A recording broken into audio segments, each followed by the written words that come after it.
Hi, I'm Kim. I would like to share something with you today which reflects some of the things that are in my new book that's going to be released in June. The book's called Integrating Spiritual Conversations in Therapy.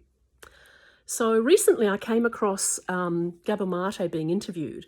And of course, most counsellors and therapists, really respect him greatly because he had that medical training as a doctor, and then he saw that the kind of emotional problems people had were causing illness. But now he's pivoted. And it's important that we as counsellors and therapists, we take note of new things that are popping up in the field of human identity and awareness of anything spiritual. So he quotes, his source of what makes sense for him, what guides him.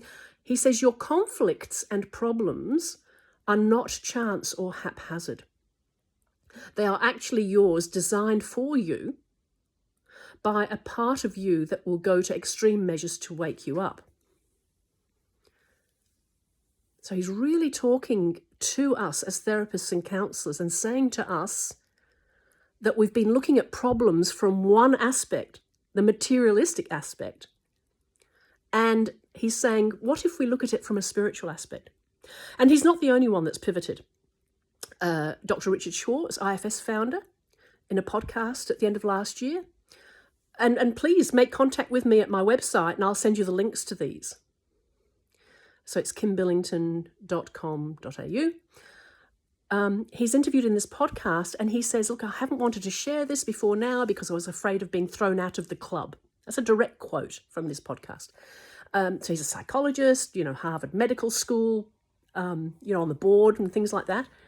But he's saying there are spiritual things happening in sessions, in therapy. And he gives more information in the podcast. I really encourage you to listen to that. So my third book is all about integrating spirituality in counselling and therapy. And it's not denying that people have religious beliefs, but it's not about religion.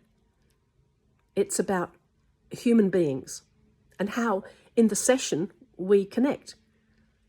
How does that therapeutic relationship actually form? What is this therapeutic relationship? Well, it's a spiritual energy.